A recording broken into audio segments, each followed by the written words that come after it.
Olá, pessoal! Aqui é Débora Espadoto, do Grupo Livros Mágicos. Nós estamos lendo o livro Limite Zero, do Joe Vitale. Então, hoje nós vamos entrar nos 3 estágios do despertar. A gente já está entrando no epílogo. Tá? E começa com o Dr. Heulen. Uma frase, um trecho do Dr. Heulen, dizendo: a minha tarefa aqui na Terra é dupla. A primeira é fazer reparações. A segunda é despertar pessoas que possam estar adormecidas. Quase todo mundo está adormecido, e a única maneira pela qual posso despertá-las é trabalhando em mim mesmo. Recentemente, um repórter me perguntou: como você se vê daqui a um ano? No passado, eu teria feito um relato sincero do que eu esperava realizar.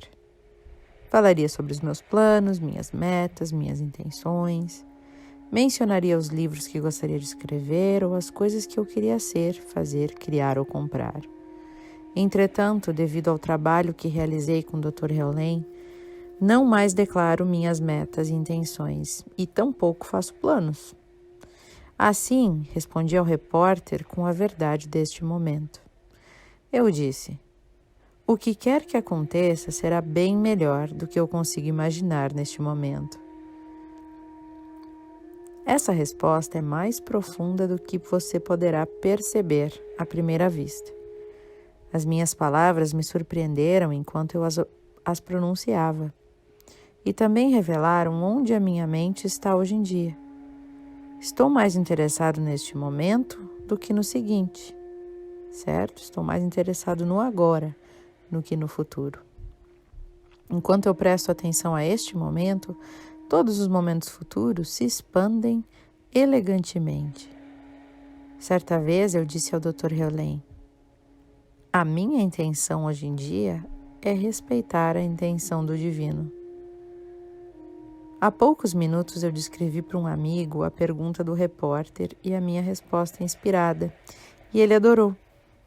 Ele vem praticando o Ho Oponopono comigo já há alguns meses, de modo que compreende a verdade suprema quando abandonamos o ego e os desejos do ego e permitimos que algo melhor nos oriente, o divino. Este novo eu e esta nova maneira de ver as coisas faz parte da minha verificação, da minha vivificação. É claro que essa transformação não aconteceu da noite para o dia. No entanto, ao dizer eu te amo e fazer as outras declarações, eu conduzi a uma percepção consciente mais profunda, que alguns poderiam chamar de despertar, talvez até de iluminação. Eu vim a compreender que esse despertar encerra pelo menos 3 estágios, que são praticamente um mapa da jornada espiritual da vida. E esses estágios são o seguinte. Primeiro estágio. Você é uma vítima. Praticamente todos nós nascemos sentindo que somos impotentes, e a maioria permanece dessa maneira. Achamos que o mundo deseja nos prejudicar. O governo, os vizinhos, a sociedade, os caras maus, seja qual a forma que eles pareçam assumir. Nós sentimos que não temos nenhuma influência. Somos o efeito da causa do resto do mundo. Nós nos queixamos, reclamamos, protestamos e nos reunimos em grupos para lutar contra aqueles que nos controlam. A não ser por uma festa de vez em quando, a vida em geral é muito ruim, a não ser por uns determinados momentos. Segundo estágio, você está no controle. Em algum momento você assiste a um filme profundamente transformador, como O Segredo, ou lê um livro como O Fator da Atração, ou A Mágica de Acreditar, e desperta para o seu poder pessoal. Você então percebe o poder de definir intenções. Compreende o poder que tem de visualizar a coisa que você deseja, entrar em ação e conseguir aquilo. E você começa a vivenciar um pouco de mágica, começa a experimentar alguns resultados interessantes e a vida, de modo geral, começa a parecer bastante satisfatória. Estágio número 3. Você está despertando. Em algum ponto depois do segundo estágio, você começa a compreender que as suas intenções são limitações. Você começa a perceber como todo o seu poder, recém-descoberto, que você não é assim capaz de controlar tudo. E você começa a compreender que quando se entrega a um poder maior, milagres tendem a acontecer. Você começa a se soltar e a confiar. Começa a praticar a cada momento a percepção da sua ligação com o divino. Aprende a reconhecer a inspiração quando a recebe e age movido a ela. Compreende que tem escolhas, mas que não tem o controle da sua vida. Percebe que a coisa mais formidável que você pode fazer é concordar com cada momento. E nesse estágio, milagres acontecem. E constantemente você se surpreende quando isso ocorre. Você vive, em geral, em um estado permanente de assombro, de admiração e de gratidão. Eu entrei no terceiro estágio e talvez a esta altura você tenha feito o mesmo já. Como você decidiu me acompanhar até aqui, eu vou tentar explicar melhor o meu despertar. Talvez o meu esclarecimento possa te ajudar a se preparar para o que você logo irá experimentar, ou a entender melhor o que você já está vivenciando. Eu tive um vislumbre do divino no primeiro seminário com o Dr. Heolen. E foi durante aqueles primeiros dias, com ele, que interrompi o meu palavreado mental. Aceitei tudo. Presenciei uma paz quase além do entendimento. O amor era o meu mantra. Era a música que sempre tocava na minha cabeça. Mas esse vislumbre não parou por aí. Sempre que eu estava na presença do Dr. Heolen, eu sentia paz. Estou certo de que estava se tratando do efeito do diazapão. O som, o tom dele afetava o meu e me conduzia para a harmonia com a paz. Durante o segundo seminário, comecei a ter o que algumas pessoas chamariam de lampejos psíquicos. Eu enxerguei auras, vi anjos em volta das pessoas, recebi imagens. Ainda me lembro de ter visto gatos invisíveis ao redor do pescoço de Nerissa. Quando eu lhe disse isso, quando eu falei a ela sorriu.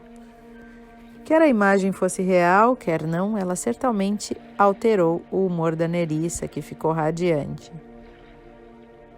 O Dr. Heolen frequentemente enxerga pontos de interrogação flutuando em cima da cabeça das pessoas, o que lhe indica qual pessoa ele deve chamar em um evento.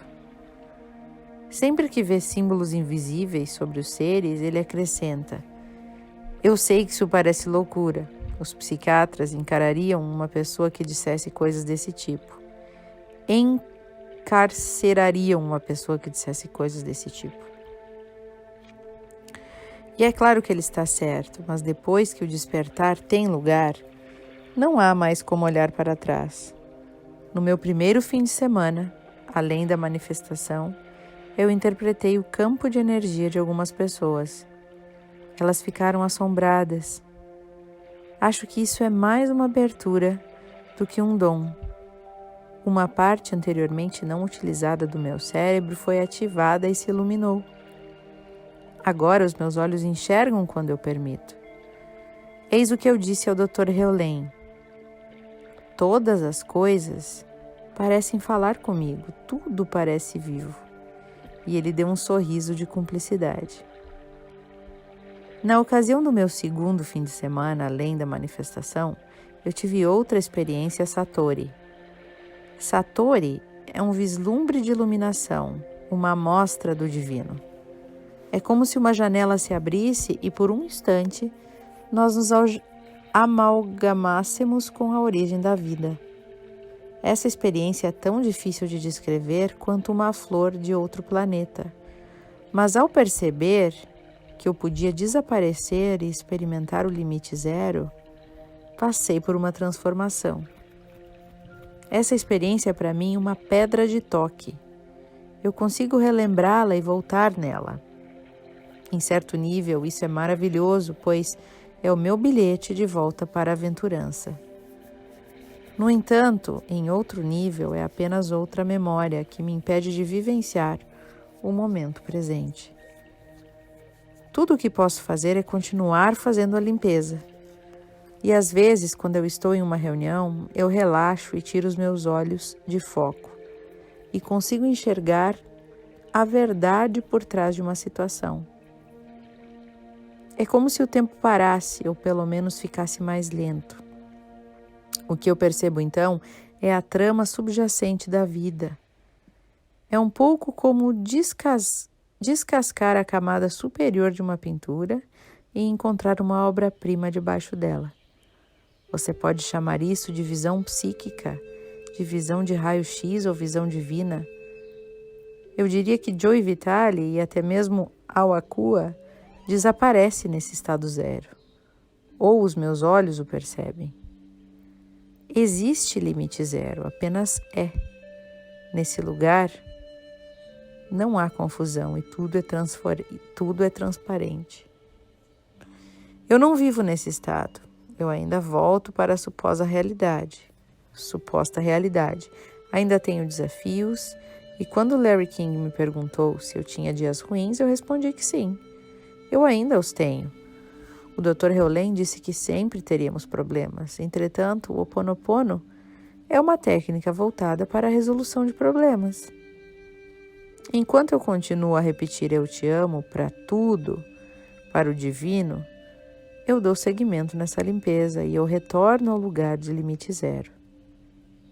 Se tentarmos explicar com palavras o sinal que vem do zero, é amor. Amor, esse é o sentimento.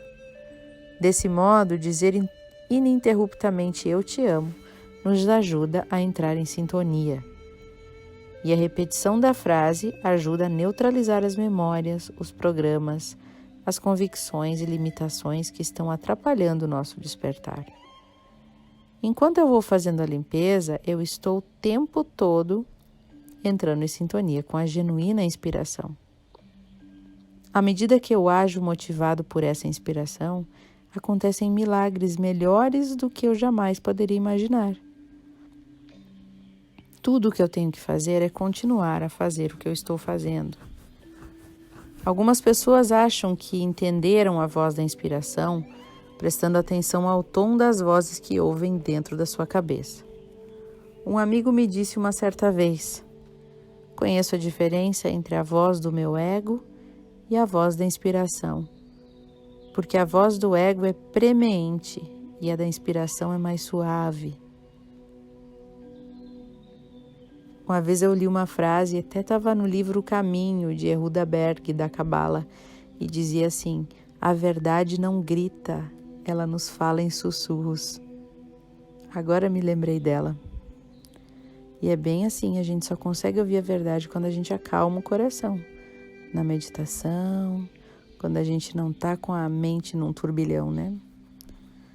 É verdade, acho que a inspiração ela é assim, ela fala baixinho, a gente tem que acalmar para conseguir escutar. E talvez o Ho Oponopono nos ajude a acalmar, né? Creio que essa é a ideia enganadora. Tanto a voz que tem um tom duro quanto aquela que tem um tom suave são vozes do ego. Mesmo neste momento, enquanto lê estas palavras, você está tendo um diálogo consigo mesmo. Você está questionando o que está lendo. Você simplesmente se identificou com essa voz e acha que ela é você, mas ela não é você. A divindade e a inspiração estão atrás dessas vozes. E à medida que você continua a praticar o Ho Oponopono, você vai ficando cada vez mais seguro com relação ao que é efetivamente uma inspiração e o que não é. O Dr. Heulen está sempre nos lembrando que isto não é uma abordagem instantânea da cura, ela exige tempo. Eu acrescentaria que o despertar pode acontecer a qualquer momento, até mesmo enquanto você lê este livro. Ou quando você sai para dar uma volta, ou quando afaga o cachorro, a situação é irrelevante. O que importa é o seu estado interior. E tudo começa e termina com uma bela frase: eu te amo. Então, né, pessoal? Esses dias alguém no livro me perguntou se podia dizer só eu te amo ou tinha que dizer todas as frases. Olha, eu vou dizer que, claro, todas as frases são importantes, mas o eu te amo é o mais potente de todos, né? É o mantra mais poderoso que existe. Então, manter ao longo do dia o eu te amo, né, no coração e na mente, no sentimento, amar tudo que vê, amar as pessoas na rua, tá caminhando na rua, tá sem fazer nada. Em vez de ficar pensando um monte de bobagem, limpa a mente, deixa para lá os pensamentos que não vão levar a nada. Começa a olhar para as pessoas. Começa a olhar para o rosto delas e pensar: eu te amo, eu te amo, eu te amo. Pensar em vocês todos aí escutando meu áudio hoje nas casas de vocês, na rua caminhando, no trânsito, no carro, no trem, no ônibus, e pensar: eu te amo para vocês, eu te amo. Se eu nunca disse, eu te amo. Esse livro tem trazido tantas coisas boas, né? Uma leveza realmente. E realmente dá uma vontade assim de deixar a vida me levar, né? De seguir, não de ser, não de não fazer nada, mas de fazer mais em paz e não querendo provar nada para a gente mesmo ou para alguém, porque eu preciso conseguir tal coisa, porque eu preciso ter dinheiro, porque eu preciso um emprego bom, porque eu preciso emagrecer, porque eu preciso... Por quem disse, né? Parece que a gente acalma essa voz do ego tão grande, né? E a gente se deixa levar mais, seguir mais, ouvir mais a nossa alma. Acho que é isso que faz o Ho'oponopono, né? E é realmente engraçado que quando a gente começa a fazer, as coisas começam a vir pra gente, né? Começam a acontecer coisas assim. Alguém se oferece para te ajudar, alguém te dá um conselho. Coisas pequenas, comecem a prestar atenção. Alguém te dá um conselho que tu não estava esperando, a pessoa vem do nada e te diz uma coisa. Alguém se oferece para te ajudar do nada, tu nunca estava esperando que pudesse acontecer aquilo. A pessoa vem e quer te ajudar, te fala um negócio que era justamente o que tu estava querendo, né? Eu tenho essa questão com autoestima, né? Olha que interessante. Cheguei no quarto do hotel, aqui em Londres. Eis que tem uma revista em cima da mesa. Olhei uma revista da National Geographic e a capa da revista é assim: a história de uma face. Pois a menina tem agora acho que 25 anos. A menina com 18 anos teve um problema, né, com depressão, com muitas coisas, e ela tentou se matar. E ela deu um tiro como é que se diz aqui, embaixo do pescoço aqui.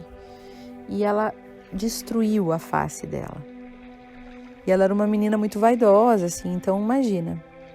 Ela com a face totalmente detonada. Daí eles mostram os médicos fazendo toda a recuperação da face, colocando uma nova face, uma cirurgia de transplante de face, né? E claro que nunca fica perfeito, né? Mostrou várias pessoas que sofreram acidentes e tal, que perderam o formato da face e que passaram por essa cirurgia de construção da face, né? E transplante de face. Gente, quando eu li aquilo, eu olhei as fotos, eu pensei assim: gente, o que é uns quilinhos extra, né? A gente quase se sente culpado por reclamar de uma coisa assim pequena, né? Amanhã, se eu quiser, eu cuido do meu corpo. E eu... Olha, agora eu lembrei de outra coisa, olha só. Vê se não é, eu não tinha parado para pensar. A gente começa a receber os sinais do universo sem perceber, né? Hoje num hotel, visitando um hotel, A gente visitou um chefe do hotel e dentro do escritório dele tinha uma frase escrita assim: trate bem, cuide bem do seu corpo, porque ele é o único lugar que você vai viver para o resto da sua vida. Né? Olha só, são sinais, né, de a gente para mim, obviamente, né, de tratar bem, de que eu tô colocando para dentro do meu corpo, né? De sentir a vibração. Será que realmente eu preciso colocar tanta porcaria para dentro? Cigarro, bebida, tanta comida assim que não faz bem, né? Ou será que eu posso escolher escolhas melhores? E que quando eu colocar para dentro são alimentos que eu vou abençoar, que eu vou olhar, que eu vou amar. Que às vezes a gente não tem escolha, às vezes a gente tem também quer comer uma coisa que nos faz dar muito prazer. Mas aí tem que dar muito prazer, não pode comer com culpa, não pode estar comendo uma coisa e sentindo coisa ruim. Aquele alimento tem que estar trazendo, a gente tem que ter certeza que ele vai trazer um monte de coisa boa pra gente. Seja ele o que for, né? Então, eu fiquei pensando agora nisso, né? E essa revista me chamou a atenção. Eu falei, olha aí, Débora, né? Coisas para refletir, né? Muito interessante a matéria, inclusive. Gente, estou falando demais aqui. Eu vou desejar para vocês uma boa noite ou bom dia. Vou dormir agora, que amanhã eu acordo bem cedo, 6 da manhã, para fazer minha caminhada. Um beijo enorme para vocês e até o próximo áudio.